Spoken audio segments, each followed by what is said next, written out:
watching this because you're single on Valentine's Day, or listening for that matter. Or you might be in a complicated situation.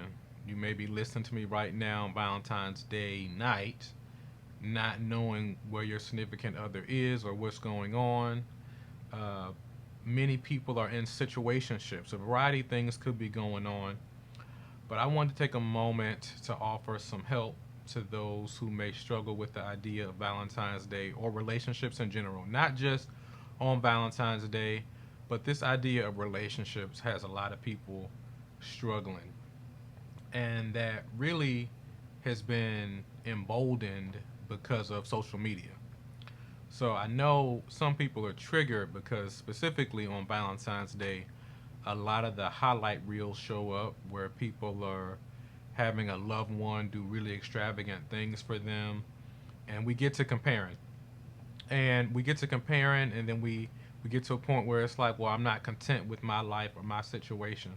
And I'm just here to provide some balance, to not allow you to get into that funk or that dark spot because you're comparing yourself to other people, and also to offer some insight as to how you can get to where you'd like to be relationally.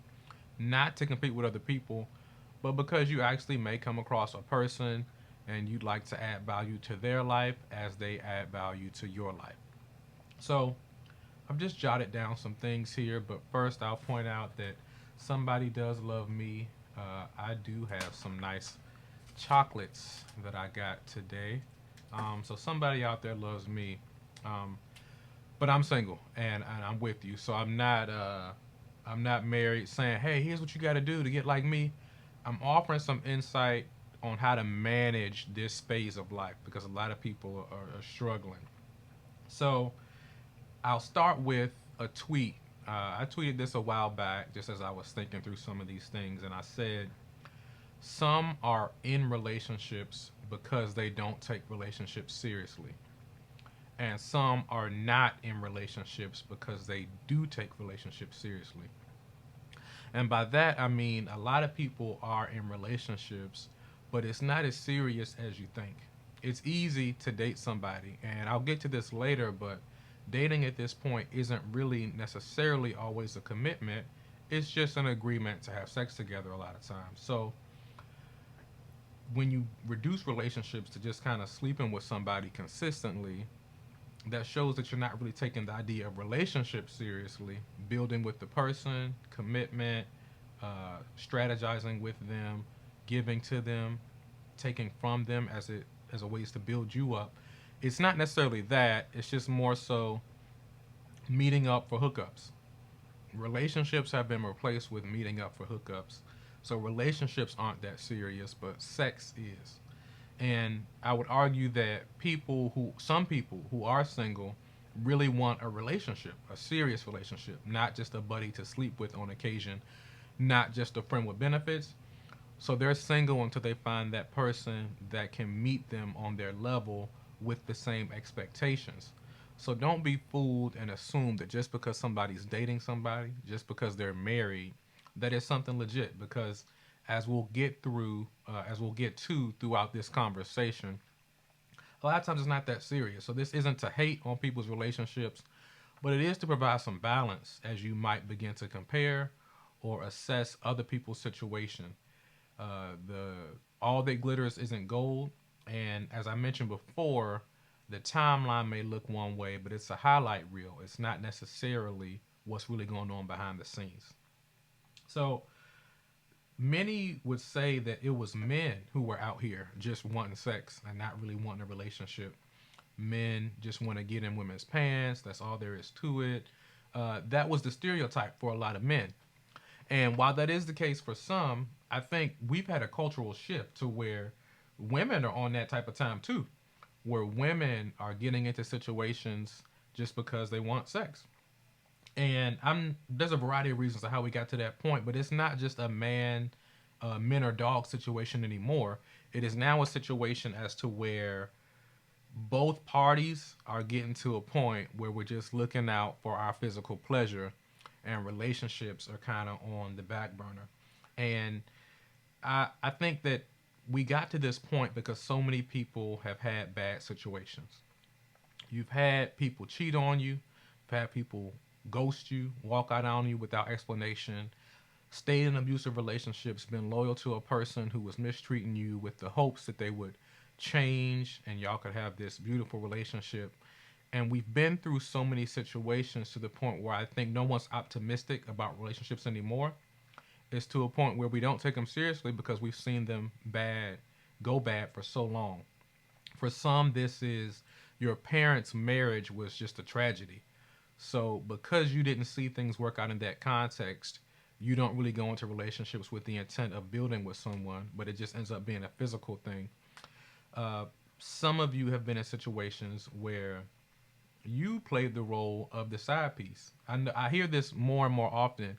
Guys aren't hopeful about having a monogamous, faithful relationship with a woman because guys have played the side piece role for so long, been the side dude, and they've seen how cruddy women can be because they were being cruddy with those women who were in a relationship.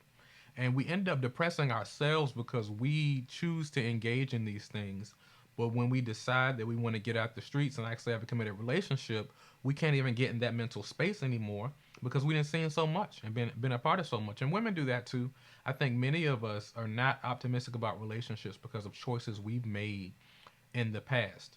Choosing to be the side piece for someone we knew was in a relationship, we knew was married, and we saw how strategic they were in lying and deceiving their significant other. And although we participated in it, it really shocked us and it got us to a point where I would never want to be in that position while we were a part of the situation that put someone else in an awkward position. Uh, when the focus is just sex, it ends up breaking up families, and I'll get to that more later. As you can, if you're watching, I wrote a book about that. Whole Brother debunking the myths that break the black family. We can get in. You can get into that more later, but I think when you just focus on having sex with people, I understand the thrill of that. And some people say you're young, get it out your system. But so many of us have stories of having a child with someone that we hate. And as black people, I really want to challenge us to do better. I always focus on challenging men, but women too. We can't complain about how terrible people are and then generalize about all men or all women just because we made a personal choice to have unprotected sex with somebody who we really didn't have a commitment from, who we really didn't know that well. And the downside of that is not just that you're tied to this person for a long time and you don't even necessarily want to be with them, but the child ends up suffering because so many children are born into a situation with two people that were just hitting it off, creeping around, sleeping together, no real commitment, no real direction. A child comes into the picture unintentionally. So many of us are unintentionally or accidentally building families, and then the child has to suffer because mom and dad hate each other. And a child is born into a world where mom and dad hate each other. They can't even be in the same room, and the child has to then figure that out. And then the cycle continues because that child never saw what a healthy family looked like. They might grow up and decide, you know what, I'm just going to be for the streets and then maybe do something serious later. And the cycle just continues. So I think it's important to have this conversation, not to piss on anybody's parade, but to just be real about it. Valentine's Day is a trigger for many of us because we have a spotted and ugly relational history. We've really been screwed up by people that we've dealt with. And while you can't control what other people do, you can control what you do. And I do think we can have a more hopeful future if we take accountability for the decisions we make and who we choose to be involved with. Um, I want to say this, and some may disagree, some may agree, but I've observed it time and time again. And you hear it in the music, you hear it in R&B music, you hear it if you listen to some women or some men. But specifically as it relates to men, I think it's important for us to take relationships seriously at an early age because so many of us are introduced to sex as teens. We start kind of sleeping around and end up in situations where you might have seen yourself as the good dude, but a female did you dirty, and then we just turn into dogs forever. So it's like, all right, I'm never going to have a woman have the upper hand on me by cheating on me or taking advantage of me. So now I'm just going to kind of beat you to the punch by just being physical and not giving much more of myself than that, not getting too deep. And I think women need to understand that when men are damaged at an early age in relationships or even later, when we don't work through those relational issues as far as how a woman hurts us, that ends up making us kind of a robot almost or having a wall up in relationships. So we don't want to be single, but we also don't want to do the work of having a relationship or potentially being vulnerable. So we end up just being out here trying to have sex partners. And if you want a relationship from me for sex, then many men end up putting on a show and playing that role just to get the sex when in reality the goal is just the sex, not the relationship. So we'll lie, cheat, and steal and deceive just to get what we want. And I think it's important to deal with that because so many straight men don't recognize that they're at a point where they hate women. And it's because of so many bad situations that they've been through. They've now gotten to a point where they don't even want to deal with a woman on a personal level. They just want to deal with them on a physical level. And I know some might argue, well, that's just the way it is. But I do think that looking at our culture, it's gotten to a destructive point. When you even look at social, where it's always this back and forth between black men and women, and these women ain't doing this, and these men ain't doing this, and they aren't this, and so on and so forth. There's this back and forth of people venting about their relational history on social media. And I have to be honest, a lot of guys try to play the role of not being bothered or not being hurt, when in reality, if you're talking about women generally on social media, that lets the whole world know you got some unresolved issues that you got to work through. Some relational history that has you jaded, that has you offended, that has you upset. And you got to work through that so that you're not going to Twitter to vent about what female A or female B did. And this is why this is a problem. Because if you don't work through the frustrations you have with women in the past, you end up projecting that onto new women that you deal with. And I don't think guys realize that so many straight men that see themselves as I like women don't recognize that if you don't work through that, you'll get to a point where you're so screwed up in your head that you just like sex with women. You don't actually like women. You don't like them having opinions. You don't like talking with them. You probably don't even like dates. But you just get to the point where I'm just trying to hook up with as many women as possible. And then we put relationships on the back burner for later. There are so many guys, I would say, from that teens, late teens to maybe 35, who have this mindset that I'm just going to be out here for now and then I'll get serious about relationships later. But for right now, I just want someone to sleep with. And the expectation is that you'll just be able to snap out of it one day and be monogamous and commit. But that's not how that works.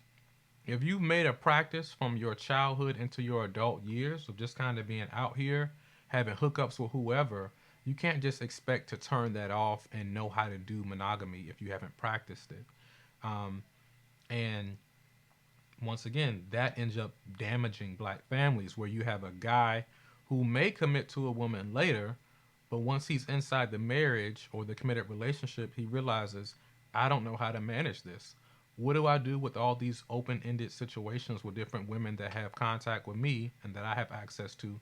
What do I do with that after I'm married? A lot of us don't know because we've lived that way for so long. And it almost ends up like an addict trying to rid themselves of drug usage. I've made a practice of this for so long that I'm not sure how to identify or interact with others outside of that. Um, so I want us to sit with that for a bit, specifically addressing the men. Have you gotten to a point where you don't even like women anymore? You just like sex with women? Because women are more than their vaginas. So consider this idea of maybe it's gone too far. Maybe I need to process through this in a better way. Because if you hate women and you like just like sex with women, that's dysfunctional. That's dysfunctional. Because people are more than just who they show up as in the bedroom. So I think there's more to that.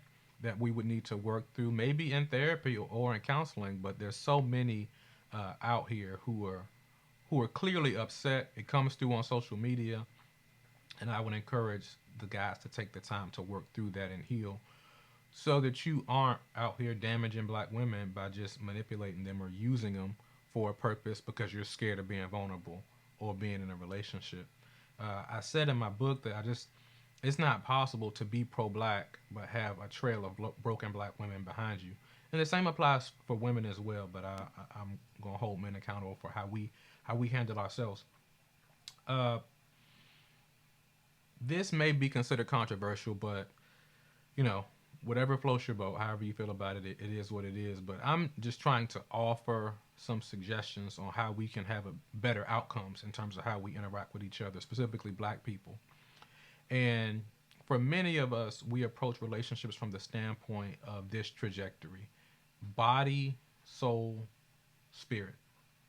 And by that, I mean many of us find somebody we're attracted to and immediately have sex with them. We start off with sex, and then we start getting to know them after we've had sex. So it's like maybe three hookups and then an actual formal date where we start talking.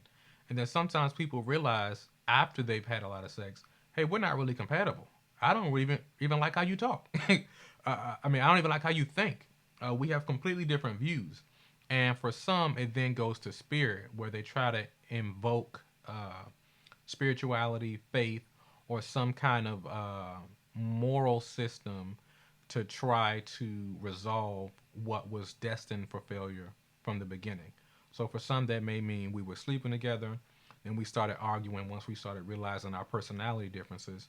And some might try to go to church or pray more, or then seek couples counseling after that.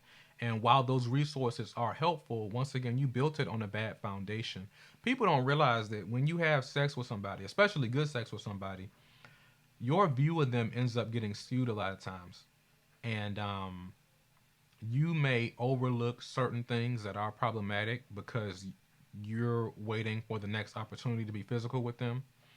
It's almost similar to drunkenness. Your perception is off.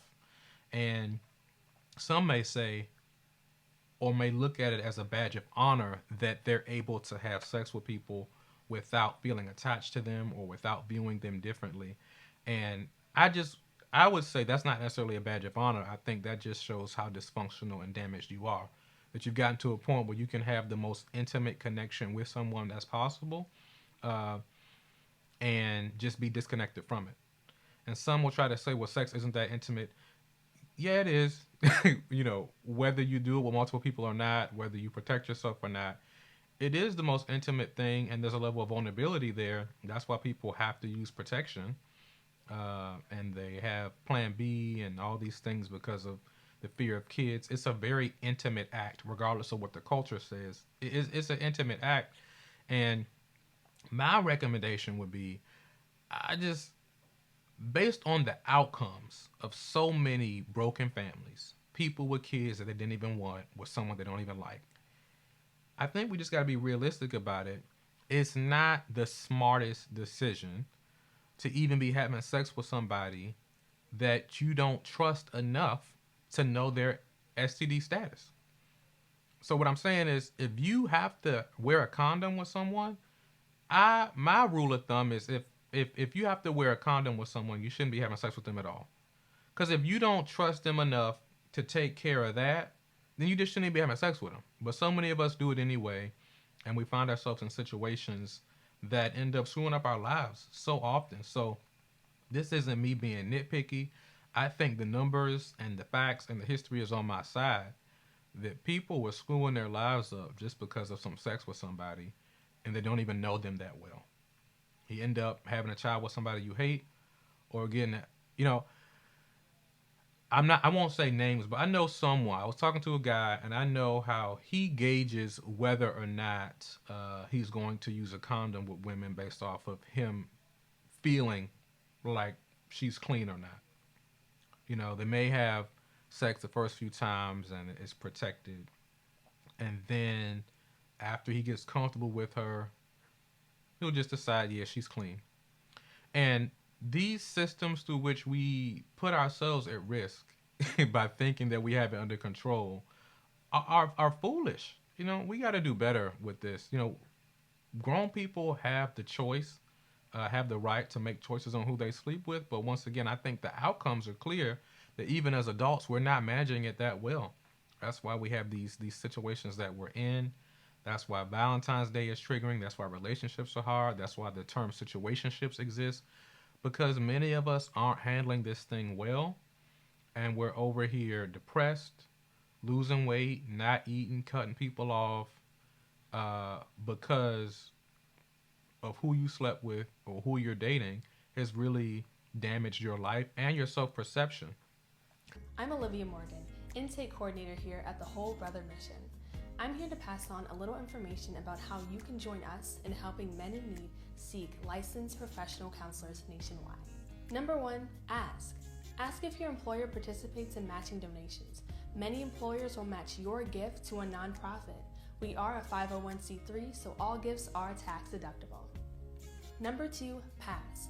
Pass this video as well as our website on to others so that they are aware of our services and our need of support. And number 3, give. If you're able to, please consider giving. The proceeds remove barriers for men seeing a culturally competent mental health professional, and they support our upcoming HBCU book tour. Thank you for your time. Some people would say that the more relationships you're in, the more you learn. You become a veteran at relationships. What I found is people tend to become more jaded and more socially awkward, more weird at intimacy, because they keep getting hurt and they put more and more walls up. So your seventh relationship will probably be really hard because you're carrying the baggage of the first six. And even if the seventh person is great, you can't even get that close with them because you've been damaged so much by the first six. And the seventh person might get tired of peeling back all those layers of damage from the first six that y'all don't even get to see the sparks of a real relationship because you've damaged yourself so much.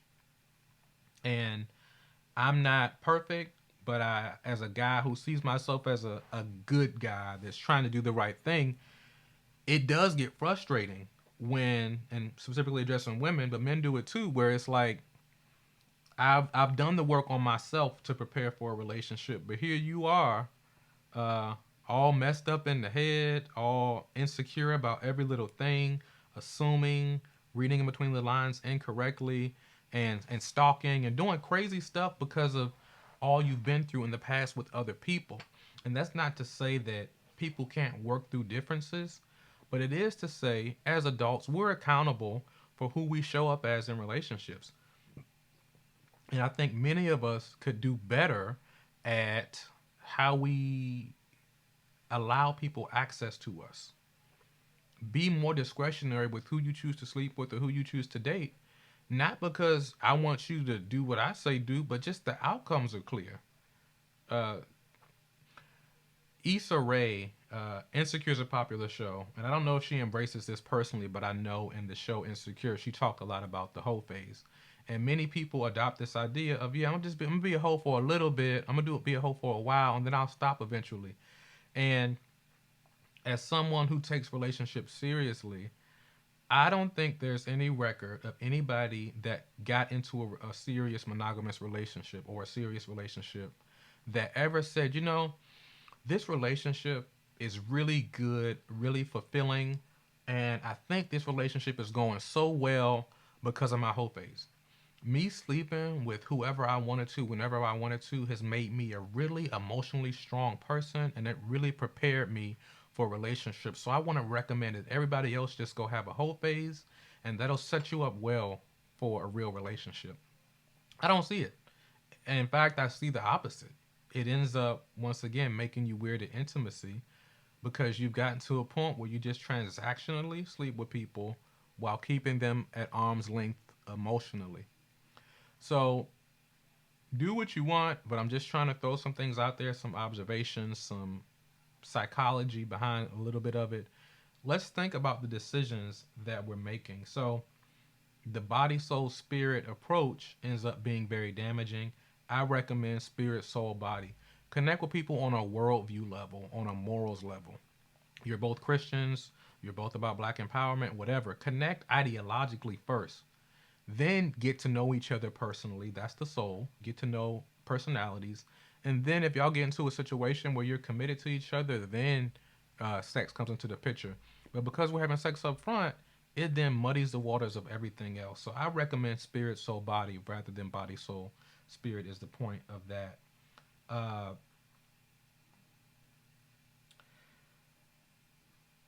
Guys, all right. Many men live and die by the validation of women.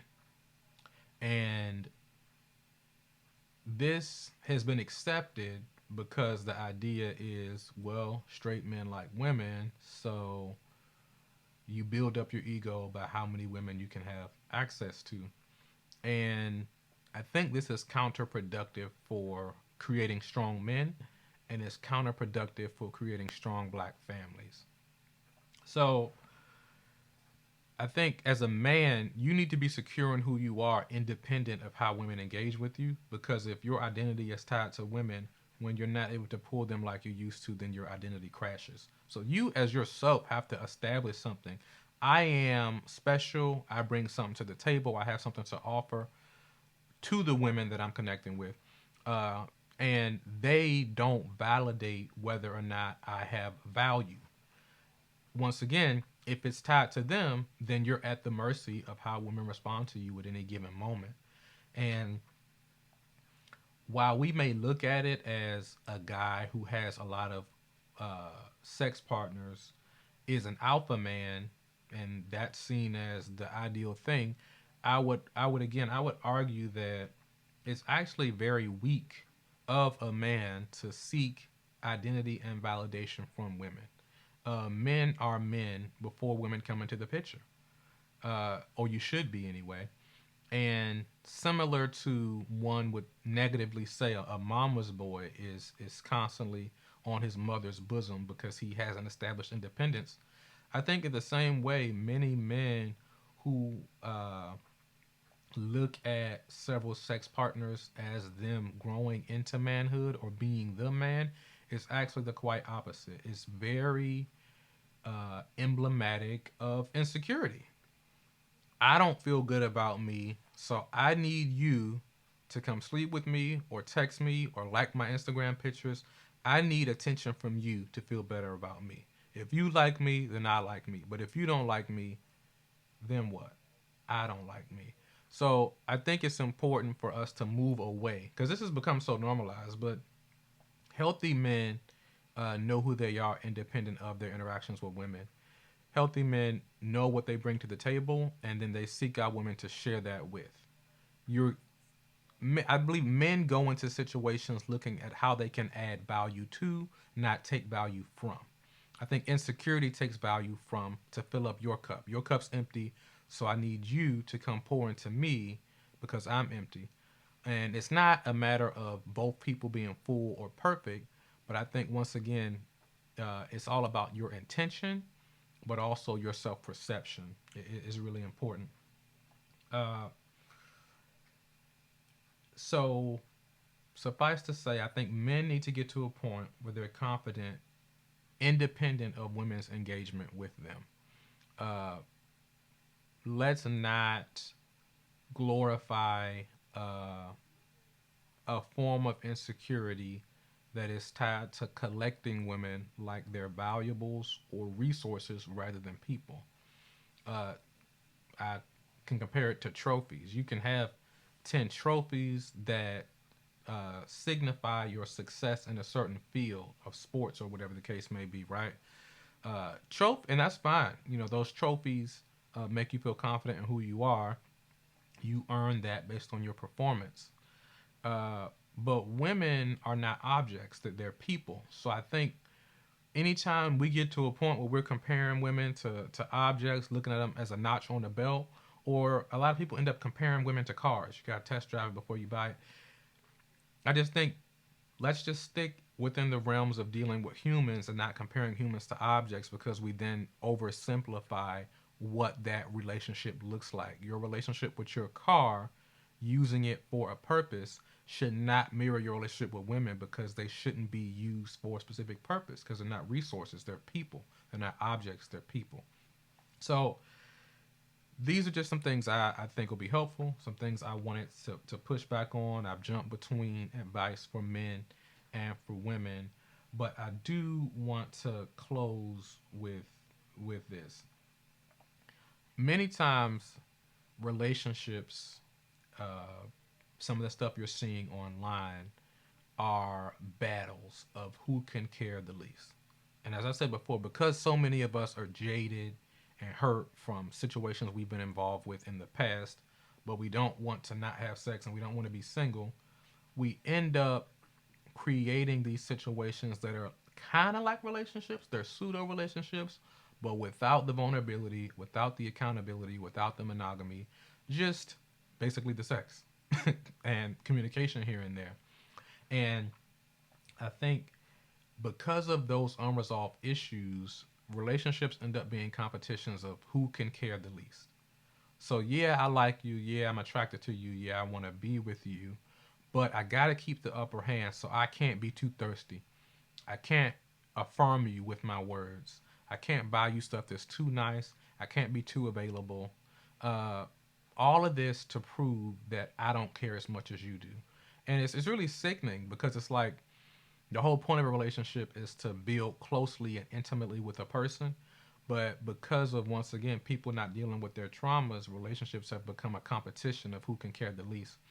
You know, another situation that irritated me, that may sound familiar to you, is a friend of mine was interested in someone, and he got her number, and he texted her, and then she responded, and he chose to wait 2 weeks before he replied to her last text. So even though he was interested in her, he had to play the role of not being too thirsty. I got options. I'm busy out here. So his goal was to seem a little uninterested, so that she would be thinking about him more on why he didn't text back. And I think this is one of the highest levels of dysfunction and childishness that has seeped its way into adulthood, because adults are still playing these kinds of games. And it's not because I think people do want real relationships, but they're scared and they don't think it's possible because they haven't seen it. So my recommendation, once again, is to do that self work. So as you're sitting there on Valentine's Day or whatever day you're viewing this, uh, don't overestimate the the depth or the realness or the substantiveness of the relationships you see online or in your friend group. A lot of them are a bunch of BS. Smoke and mirrors, highlight reels for social media.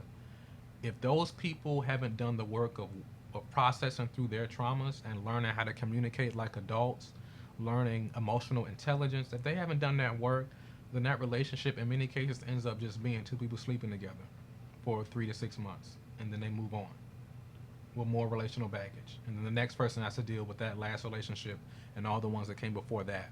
So, once again, not hating on people in relationships, but be realistic. Not all of them are legit like they appear, not much substance there. And then the other side of it is realizing that those aren't that serious, but also recognizing or asking yourself, am I ready for this? Have I processed through my own emotions? Do I know what my triggers are? Do I know how to communicate when I'm angry and still be a loving person? Or do I just cut everybody off the minute I peep something? There's so many questions that we don't ask, but we're desperate to be in a relationship. And it's sad because some of us would rather have a bad relationship than be single. Just to say we have somebody to text, to sleep with, to call. And that reeks of insecurity. I'm going to close with this. Jasmine Sullivan's recent album or project was really popular. It's called Hotels. Heaux Hotels. Tales, Tales. And one of the things that stood out to me was she had like interludes before each song. And Women, of course, love this album. I think some guys too. You know, I'm a Jasmine fan. I think she's one of the best singers out. I can appreciate women's music too. But something that was a bit disturbing, but I'm glad it was put on the record, is what I just described to you in this podcast.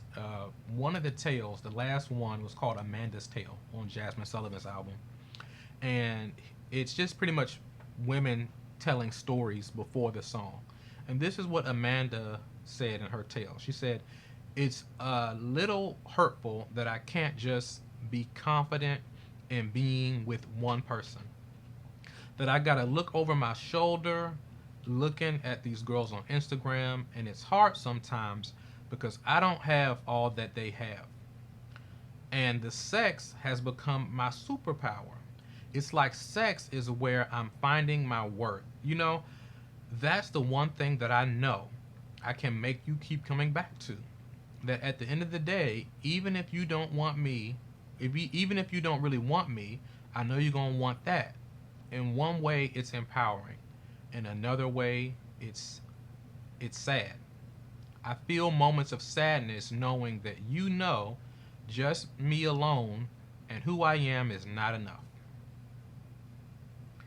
And I think that is perfectly emblematic of relationships today. Uh, More so from a woman's perspective, but I think there's a men's version of that too, uh, where we're settling for holding sex over someone's head just to say that we have a back and forth with someone, but they don't really care about you. And I hate that we're at a point where we are settling for people that want to sleep with us but don't care about our well being. Because that's not a relationship, that's prostitution. And hotels kind of referenced that before too. Basically, it's tricking, really. So relationships have turned into tricking and prostitution. I'll give you this if you give me this, and it's unfortunate. But I think we can do better. But it has to start with us not lowering the bar, being desperate to have someone. It has to begin with self worth. If I can get to a point of wholeness and wellness, then I can go into a relationship whole and well. It doesn't mean it'll be perfect, but I can be sober minded in what my intentions are, articulate them clearly, and hopefully find someone that matches that. And if we're both moral people, if we're both not liars and telling the truth about where we're trying to go, we can build something even though it may be difficult. But we're not even getting past that first checkpoint because people are just smashing and passing. And that is what relationships have been reduced to. And that's unfortunate. So if you're okay with just being someone's piece temporarily, then that's your choice. But I would encourage you to do the work and be patient and wait for something serious because there's nothing out here waiting for you. I don't think there's much to pictures and videos on Instagram with the person that someone is having sex with currently. And that's kind of what it's been. People are just having temporary sex partners, and maybe even multiple at one time. That's not the same as someone being deeply invested in you, and the idea of this holiday is someone actually loving you. Sex does not equal love. So I hope we get that through our heads. And for the men and for the women, we need to stop gauging commitment and love and care based off of sexual performance. This may come off a bit graphic, but I think it needs to be said. It's very possible for someone that is just sexually driven to have unprotected sex with you but not actually care about you. It's possible for someone to make love to your body and have you feeling ecstasy and they really not care about you. It's possible for someone to say things during sex that point to commitment and love and care, and they still not take you seriously. I can speak on behalf of men. Many of us know what to do and say to get what we want, and women fall for it. We'll take what we can get. But I think once again, it's important to understand that many of us can disconnect our intentions from our actions. I may not have the intention of being with you long term, but I'll say and do what needs to be done to to get what I want right now. And for many of us, that's sex. And people get fooled by that all the time. So stop judging someone's commitment to you and value of you based off of their sexual performance, because that stands completely outside of how we view you as an individual. Um, I criticized something I saw on social media where a guy was talking about women who twerk and show their bodies on social media. He said, you know, you women, and I think he said, you hoes, you'll never get wifed. We may smash you, but we'll never wife you. And while I don't agree with that ideology, I think it points to the reality of many people's, men and women's situation where I can both look down on you and have sex with you at the same time. And while that seems hypocritical and stupid, because it is, it's the reality of the situation. So we need to stop judging things through the lens of sexual performance. So I'll end it there. Went longer than I expected, but I hope it's helpful. Hopefully, you can take some notes from this, and your Valentine's Day next year can be one where you're single and content, or in a real situation where the person loves you and not just your body. Thank you for joining me. This has been the Whole Brother Mission Podcast.